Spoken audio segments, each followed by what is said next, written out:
Baik, baik, selamat siang. Yang baru join, langsung nyalakan videonya biar kita bertatap muka dulu sebentar ya. Saya nggak hafal-hafal nih. Kalian nih paling ingatnya Fawas, Mariani karena pernah ikut kuliah sebelumnya. Rima udah mulai hafal. Eh, Ian tentunya.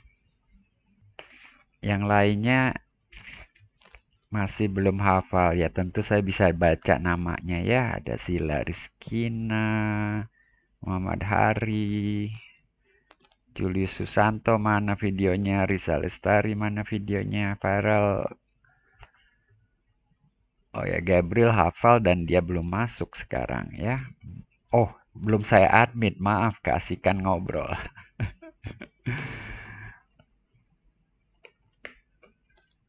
Ya, yang baru join, nyalakan videonya, kita ngobrol sebentar. Oke, Gabriel barusan saya omongin. Ya, oke. Hari ini eh, pagi-pagi udah ada acara barusan pengumuman pemenang Habibie Prize ya dari ITB ada Profesor Subagio untuk bidang teknologi. Tapi untuk bidang MIPA atau ilmu dasarnya dari BRIN sendiri. Lalu bidang apa budaya Pak Nyoman Nuarte. Bidang kedokteran ada Dokter Nicholas siapa begitu ya, saya nggak hafal namanya tadi. Untuk bidang ilmu sosial tidak ada pemenangnya. Jadi ada 4 pemenang Habibie Prize tahun ini barusan diumumkan. Oke, untuk kuliah kita saya akan melanjutkan dengan 10.2 tapi materi ini sangat akan sangat singkat saya ulas.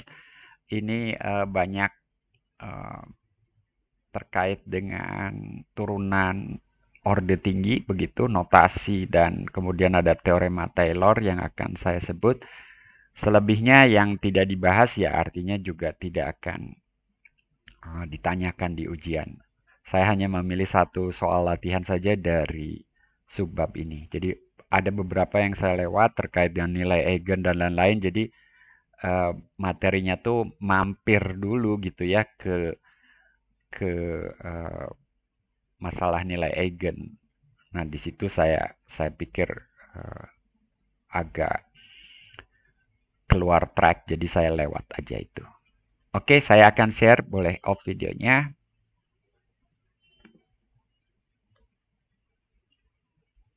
Hmm, Bagaimana? Sudah tampak? Sudah. Oke, pertanyaan standar nge-zoom tuh ya, suara saya cukup jelas, videonya sudah tampak. Nah, mohon direspon dengan cepat supaya nggak pakai lama lagi. Baik, jadi 10.2 ini tentang turunan orde tinggi. Kalau di buku judulnya itu saja ya, higher order derivatives gitu, atau higher derivatives. Kemudian saya tambahkan dan teorema Taylor di sini karena memang itu salah satu sub-subbab juga yang dibahas di sini. Oke, sub-subbab pertama tentang turunan parsial campuran. Karena kita sudah membahas turunan parsial sebelumnya, maka berikutnya nanti kita akan membahas turunan parsial kedua dan dalam hal ini nanti kita akan ketemu dengan turunan parsial campuran begitu ya. Um, Hipotesisnya masih sama, kita berbicara tentang fungsi dari Rn ke Rm ya. Jadi domainnya D, D-nya di Rn dan kita asumsikan bahwa fungsi yang kita bicarakan di sini mempunyai diferensial pada D yang setara dengan itu tentunya jadinya mempunyai turunan pada D. Lalu turunannya itu yang dalam buku ini dinotasikan dengan df atau diferensialnya lebih tepatnya. Sebetulnya saya kira di sini penulis bukunya mengidentikan diferensial ini dengan turunan ya. Mungkin di buku lain ya ini turunan gitu ya. Jadi DF di sini kalau diferensialnya tadi ada untuk setiap titik pada D, maka DF sendiri merupakan fungsi yang bernilai matriks. Nah, ya, karena di setiap titik DF ini merupakan matriks gitu ya. Lalu kita bertanya apakah fungsi bernilai matriks ini terdiferensialkan. Ya tentu saja R M kali N ini bisa dianggap RK gitu ya, dengan K sama dengan M kali N. Jadi ini seperti fungsi vektor juga gitu ya, kalau matriksnya kita identikan dengan vektor. Jadi pertanyaan apakah DF terdiferensialkan itu nanti seperti mempertanyakan fungsi dari Rn ke Rk terdiferensialkan atau tidak. Nah, jika iya, maka diferensial dari DF itu merupakan matriks berukuran K kali N. Nah, K-nya M kali N, jadi M kali N lagi gitu ya. Ya, representasinya nanti array ya, array 3 dimensi gitu. Nah, turunan ini kita sebut sebagai turunan kedua dan kita tulis dengan notasi itu ya, D kuadrat F. Nah, kasus M sama dengan 1 dibahas secara khusus di buku ini karena argumennya, mohon maaf saya lupa mengadmit yang ada di pintu, saya mohon bantuan salah seorang di antara Anda untuk menjadi co-host. Biasanya saya Indriana jadi co-host, kepilih tadinya mau Gabriel tapi nggak tahu pindah sendiri. Indriana tolong ya, satu orang lagi deh. Iya Pak. Julius juga ya, tolong.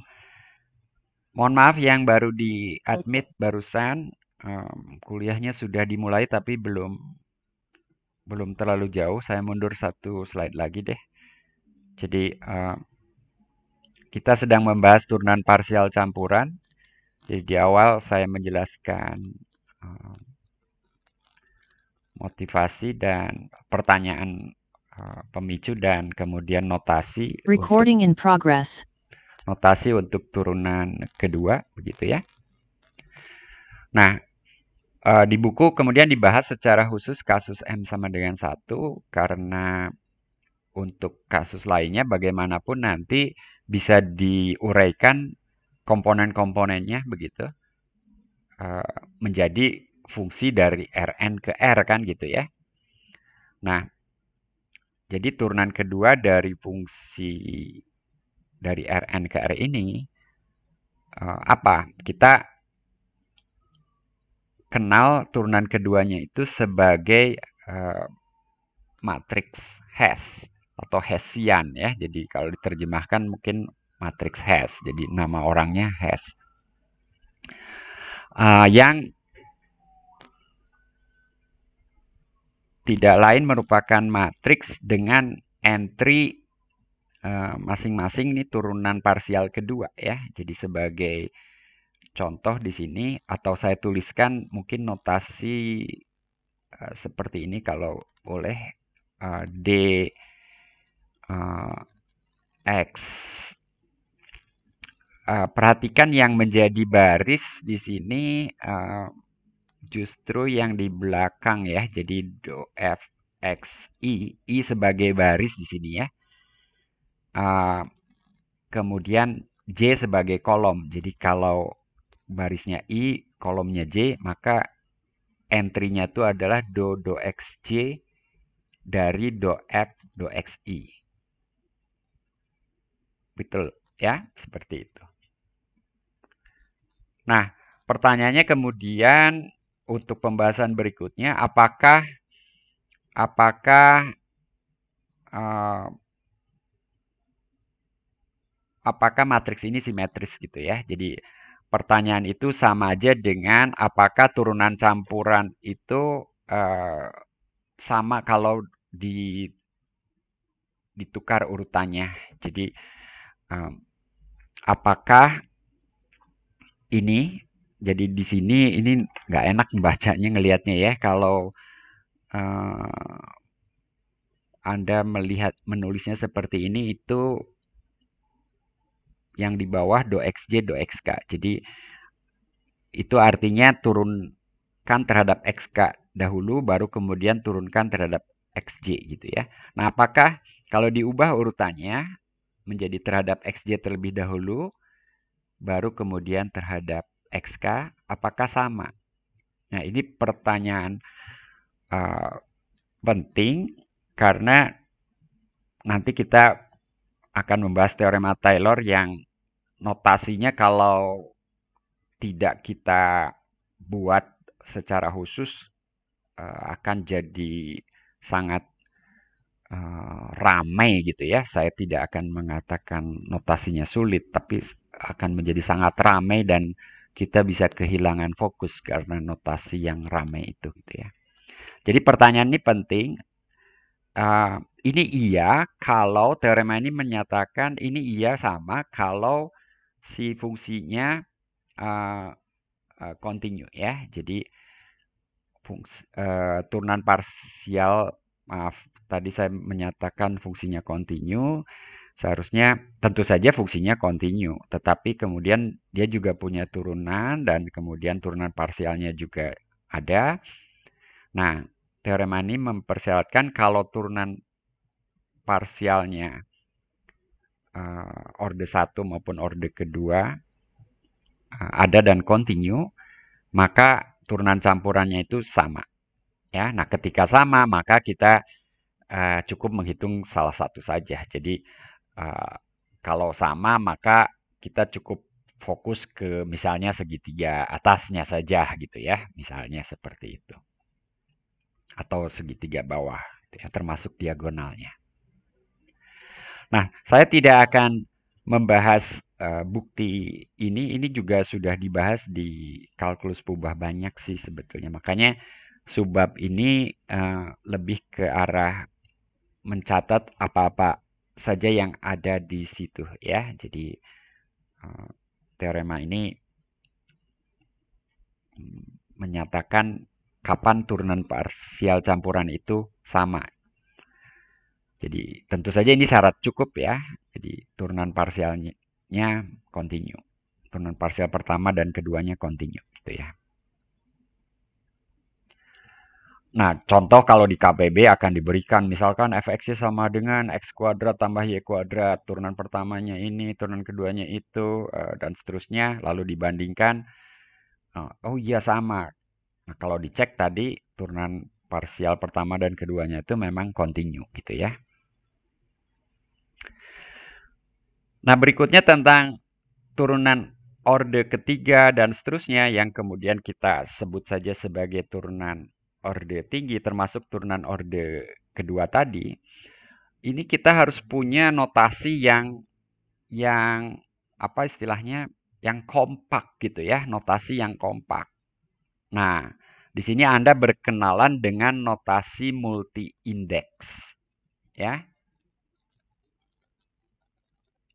Kalau Anda belajar PDP advance tingkat lanjut, Anda akan ketemu notasi ini. Kalau Anda juga belajar analisis Fourier, bidang yang saya tekuni, Anda juga akan ketemu notasi ini sesekali ya, tidak setiap saat sih. Oke, jika f fungsi CK jadi punya turunan sampai orde ke K dan turunan ke K-nya itu continue. Lalu alfa ini yang disebut multi-indeks ya. Maka kita tuliskan turunan orde K yang sama dengan sigma alfa I dan kita tuliskan sebagai seperti nilai mutlak tapi mungkin dibacanya apa ya, modulus gitu ya. Jadi K-nya dalam hal ini sama dengan modulus alfa dan definisinya sama dengan alfa 1 tambah alfa 2 dan seterusnya sampai dengan alfa n. Maka kita menulis ini. Oke, notasi ini. Nah, karena ini baru pertama berjumpa gitu ya. Saya beri contoh di sini turunan orde 2 itu ada 4 sebetulnya. Oke, ada 4. Tetapi karena kita sudah membahas teorema tadi, turunan parsial campuran itu bisa sama. Dan yang kita bahas nanti adalah yang memenuhi hipotesis sedemikian sehingga turunan parsial campurannya itu sama. Maka kita cukup melihat satu saja ini gitu ya. Nah, itu notasinya ini ya. Jadi perhatikan di sini alfanya 1,1. Nah, notasi ini maksudnya ini gitu ya. Maksudnya ini. Jadi ini pangkat 1, ini pangkat 1 juga gitu ya. Tentu saja pangkat 1 tidak ditulis gitu ya. Jadi do X dengan indeks 1,1 dari F itu adalah ini turunan parsial kedua dari F terhadap X2 terlebih dahulu lalu dihitung lagi terhadap X1. Ingat, ini yang duluan kemudian yang berada di sebelah kiri itu yang belakangan gitu ya. Tapi lagi-lagi kalau turunan parsial keduanya continue, urutan itu jadi tidak penting. Artinya hasilnya akan sama saja. Oke? Nah, kalau 2,0 maka yang dimaksud adalah turunan parsial kedua terhadap komponen pertama, terhadap X1. Kalau 0,2, maka yang dimaksud adalah turunan parsial kedua terhadap X2. Oke, notasi ini. Gimana, Ian? Bisa, Pak. Nah, kalau orde 3 ada berapa? Segitiga atasnya saja. Ada 6 kan? 6 itu apa saja? Lisan aja kan?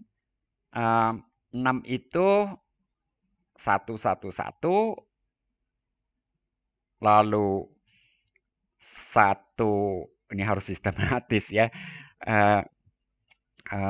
Kalau Anda bayangkan 6 itu ada di sini, maka yang ini 3,0, ini 2,1,0,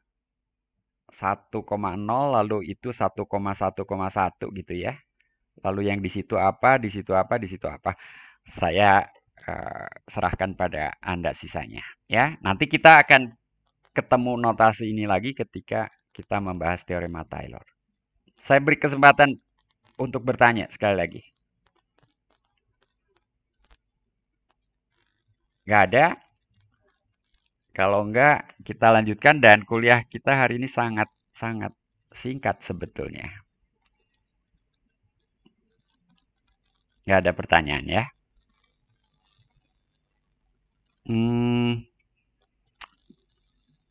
Ya.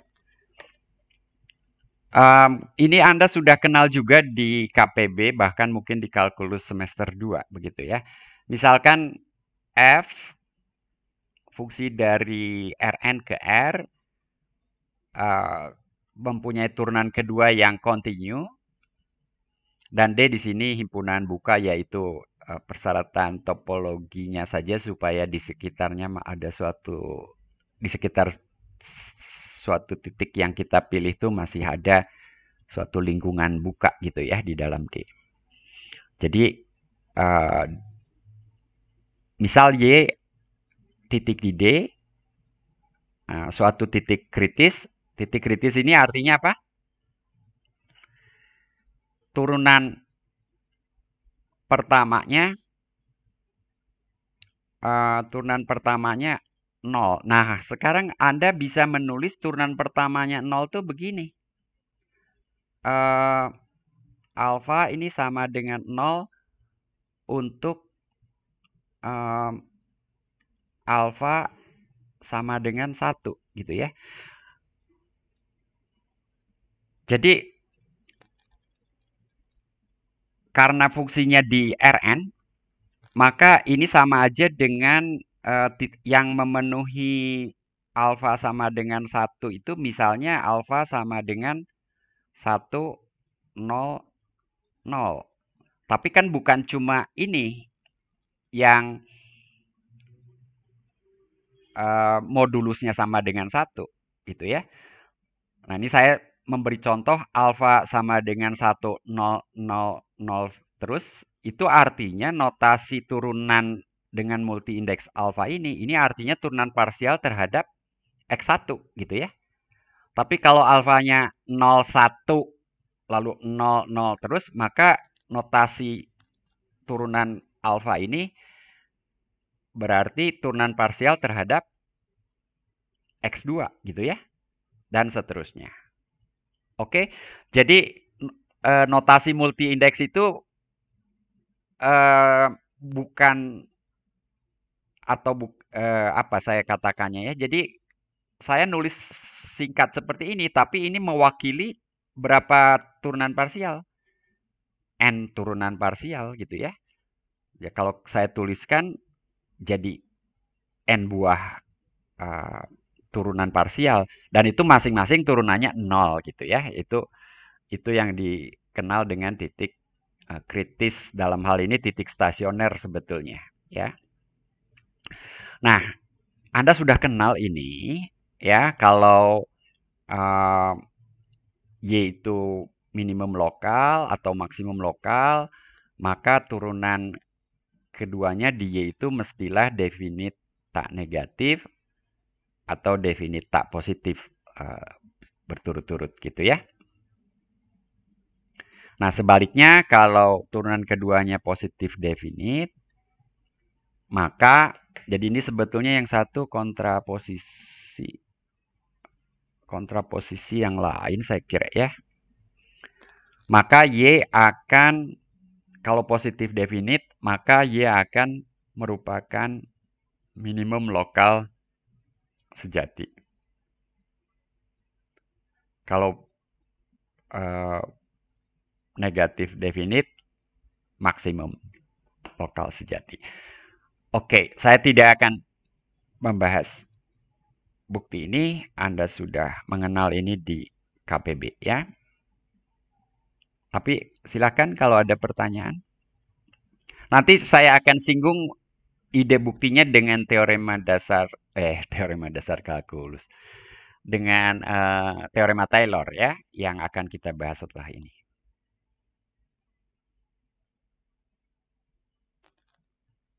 Tidak ada pertanyaan? Hening.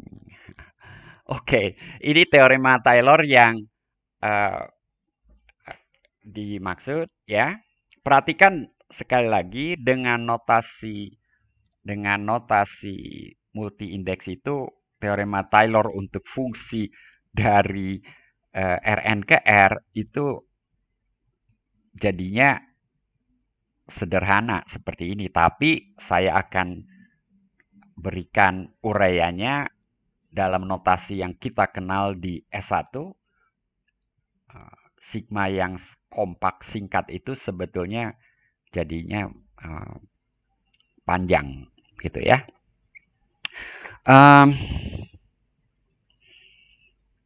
Jadi itu pasangan bilangan apa? List bilangan kayak list beberapa. Alfa itu list beberapa bilangan kan ya. Jadi bukan cuma. Betul. Dan makanya nanti M sama dengan 2. Kita making sense. Making sense. Makanya saya akan beri contoh. Gitu. Saya akan beri contoh di sini Vale. Jadi kalau M-nya sama dengan 2, maka di sini alfa itu ada 0, 1, atau 2 gitu ya. Nah, untuk masing-masing nilai, kalau alfanya 0, ini hanya ada satu kemungkinan. Ya, ini satu suku. Ya. yaitu alfanya ya 0 semua gitu ya. Ya kan? Karena modulus alfa itu kan jumlah dari komponen-komponennya.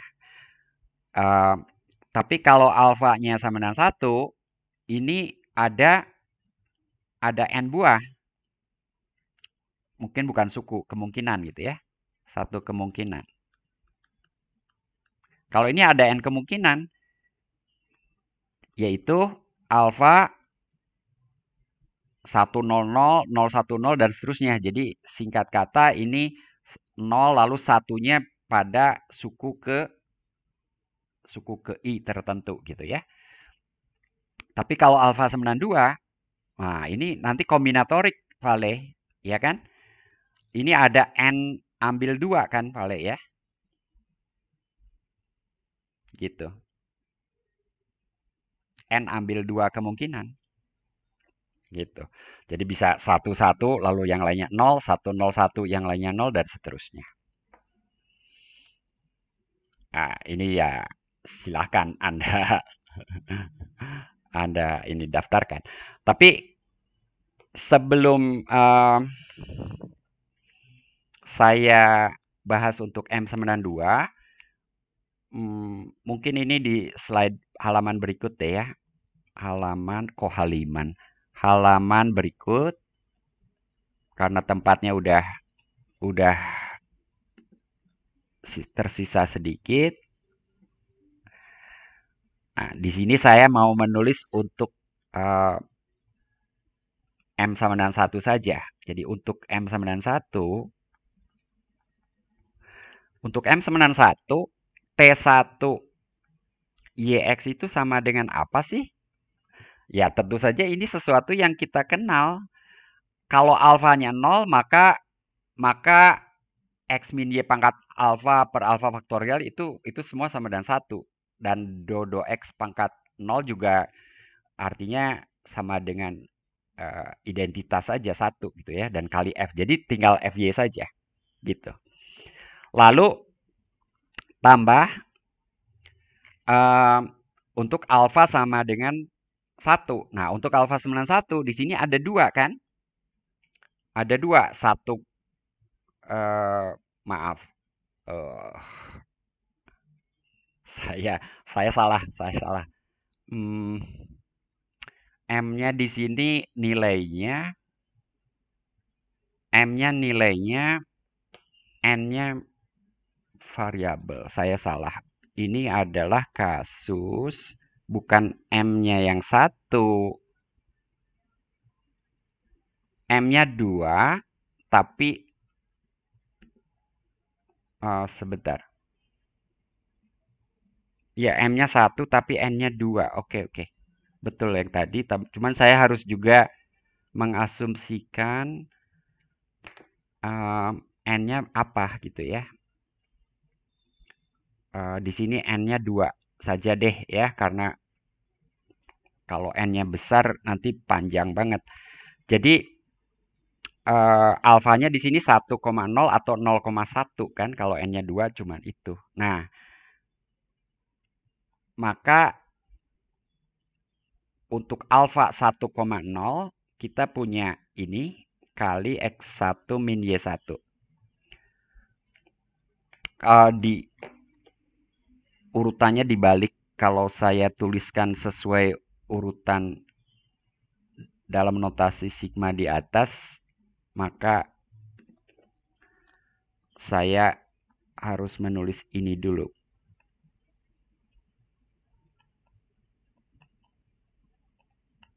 Itu kalau alfa, ini kalau alfa sama dengan 1,0.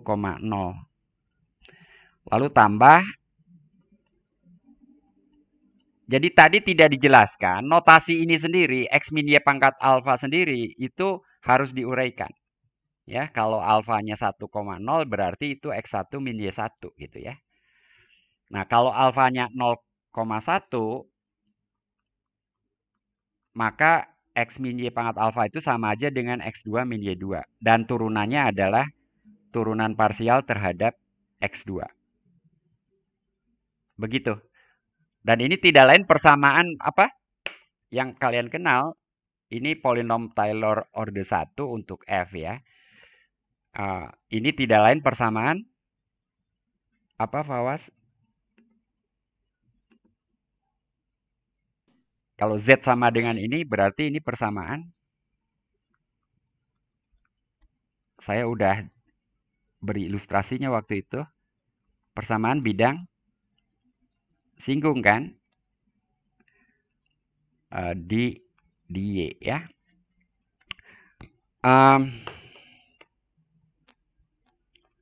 Saya escape dulu. Saya tambahkan satu slide kosong. Ya, Gabriel mau bertanya? Iya Pak, mau nanya Pak. Tadi Pak, di slide sebelumnya, itu untuk alpha 2, kita ngitung yang untuk alpha sama dengan 2,000 juga nggak Pak? Iya, tapi ini saya kasusnya kan yang saya tinjau alfa sama M91, jadi alfanya maksimum 1 kan?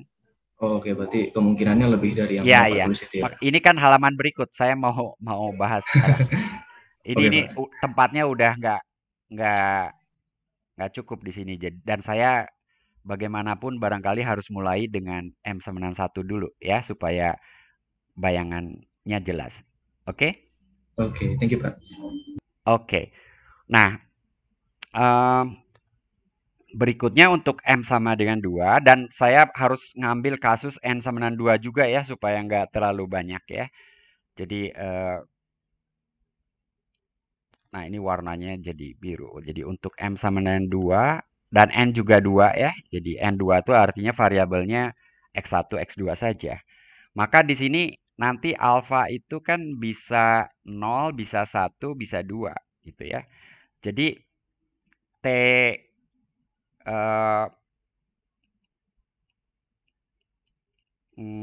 T2 polinom Taylor orde 2 itu yang alfa sama dengan 0 jelas cuman FY doang tetap. Ya, Gabriel. Untuk alfa sama dengan 1 persis seperti tadi X1 min Y1 do F do X1. Karena N-nya 2, tetap di sini alfa itu kemungkinannya 1,0 atau 0,1 ya. Jadi kita punya suku liniernya lah ini. Nah, berikutnya alfa modulus alfa sama dengan 2, Gabriel. Maka ini ada 3 kemungkinan kan? Tadi udah saya berikan contohnya, yaitu 2,0, 1,1 atau 0,2. Nah, yang 1,1 tuh ada 2 ya. Tapi kita lihat nanti itu kan sama, kita asumsikan sama ya. Jadi dengan hipotesis F-nya C2. Maka yang semuanya kali 1/2 faktorial. Jadi yang 2,0 maka ini sama aja X1 min Y1 kuadrat turunan kedua terhadap X1. Oke? Lalu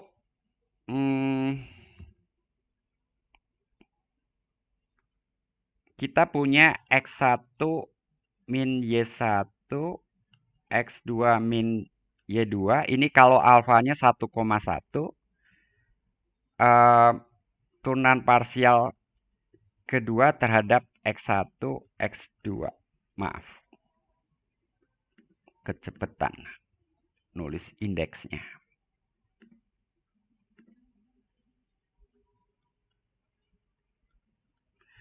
Nah, tapi saya menyisakan tempat di sini, saya mau menulis 2 nih. Kenapa ada 2? Karena bentar, itu nggak terlihat di sini ya. Atau saya mundur belakangan ya. Lalu yang terakhir adalah X2 min Y2 kuadrat do kuadrat F do X2 kuadrat di Y. Kalau itu do X1 kuadrat atau iya, kurang kuadratnya. Nah, sekarang ini kenapa 2? Oke, saya harus mundur. Pengetahuan KPB saya di situ mestinya 2 gitu ya. Tapi notasi tadi tuh kita mundur ke sini.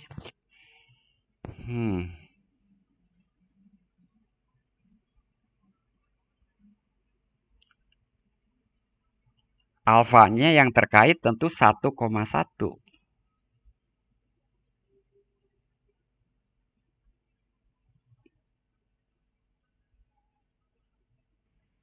Saya harus lihat buku ini. Saya tidak, mungkin di buku ada catatan yang saya lewat. Kalau Anda lihat ya, di buku mungkin ada catatan yang saya lewat, tapi mestinya di situ ada 2. Jadi yang ini alfanya 2,0, yang ini alfanya 1,1. Lalu yang ini 0,2. Nah, bukti yang tadi tentang titik ekstrim itu bisa dilihat dari sini sebetulnya. Kalau titiknya merupakan titik stasioner, maka suku linear ini kan 0 ya asumsinya ya.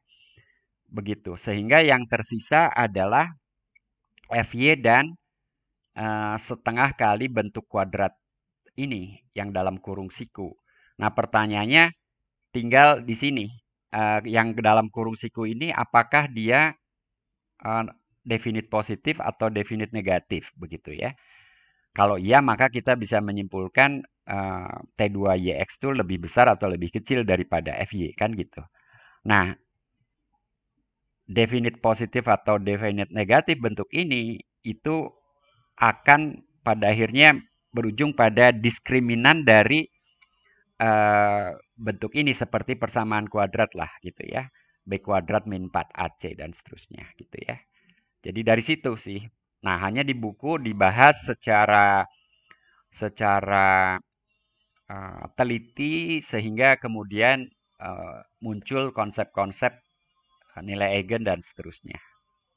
Saya kira itu. Sementara saya akhiri kuliah dengan satu soal latihan ini. Ini saya copas langsung dari bukunya.